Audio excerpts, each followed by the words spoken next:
of Christianity and fundamentalist churches, I realized that the church will support men who sell the Bible with their mouths, but whose actions never match what they claim to support. This, in a nutshell, is why religious people will always support someone like Donald Trump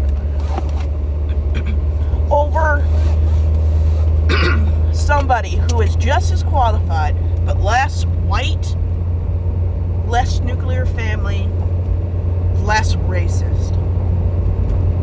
The church was built on belief systems that women were inferior, that black people's brains are less developed, smaller, and of less importance than white brains.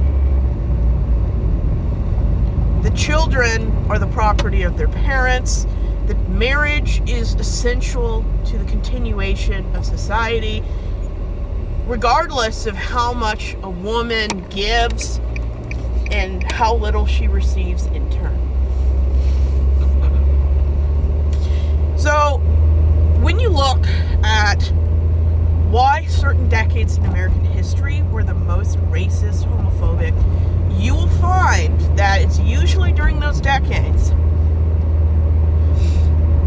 when politicians focused more on the family and on being heteronormative than anything else in that decade.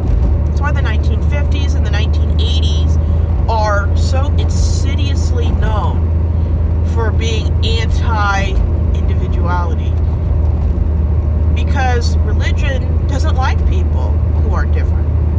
Religion views different people as a threat. That's why they villainized women as witches. They were always women who were different, who refused to conform to gender roles, society expectations. They practiced medicine and science that wasn't male-centered. That's why any independent woman of her time was villainized or killed. She was a threat to male-centeredness society.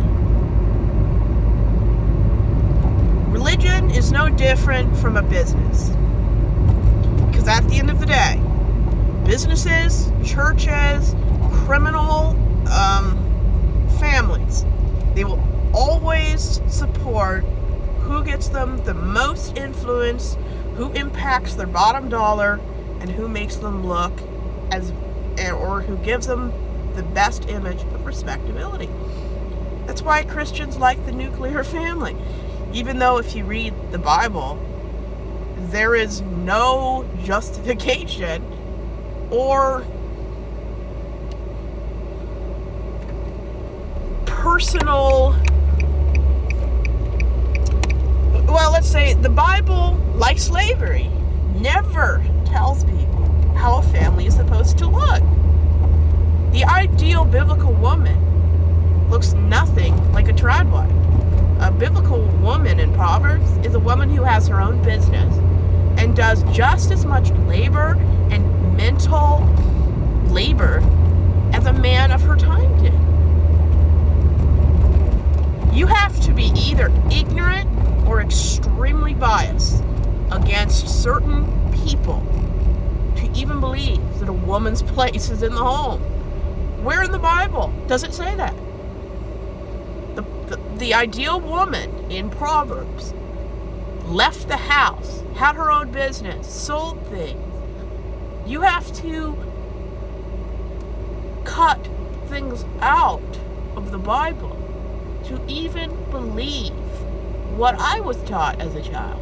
The idea that women should never be leaders, even though there's at least 5 biblical leaders in the Old Testament that were women. The Apostle Paul went to places where women were deacons, elders, pastors, teachers, and there was no distinction of age or if the people who were listening to all this were children, which they were not. They were a mix of ages, genders, and backgrounds. Everything I was taught in church, very few people, if any, lived out in your life. Trump taught us a lot. As long as you say the right things, it doesn't matter who you molest behind the scenes. It doesn't matter, even though, to me, it matters.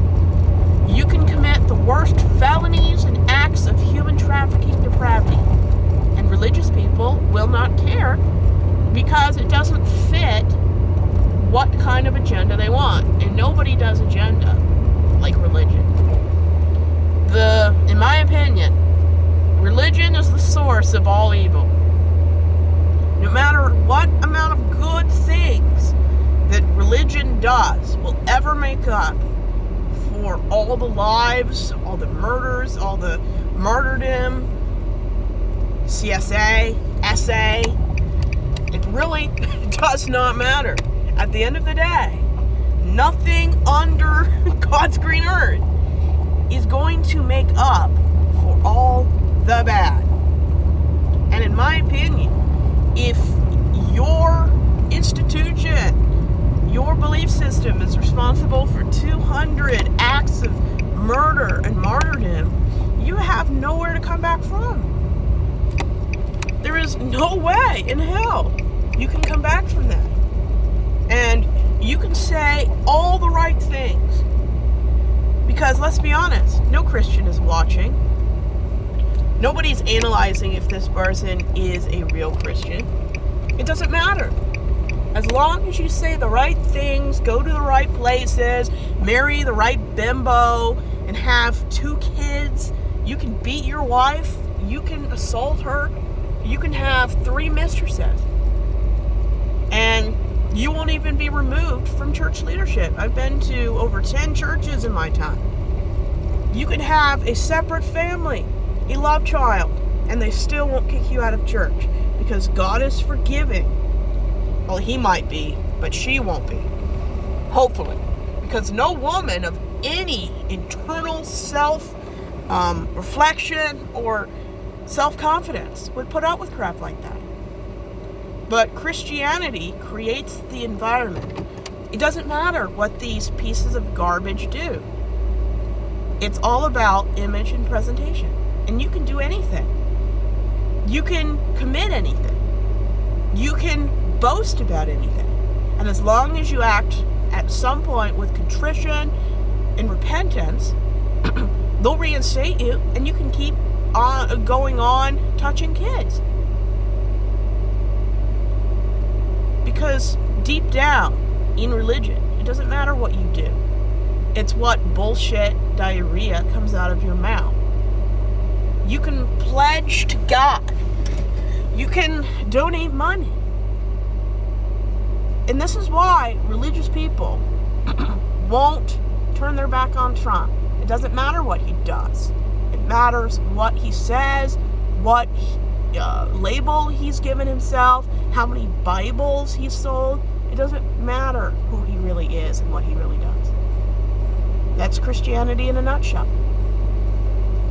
As long as your image is perfect, as long as you give the illusion of being a half-decent person, they don't care if you commit a felony. They're more likely than any institution on the planet to cover it up. You can commit tax evasion. You can lie with a prostitute. You can touch kids, which is terrible. You can commit any act of filth. And by filth, I'm not talking about consensual adult sex.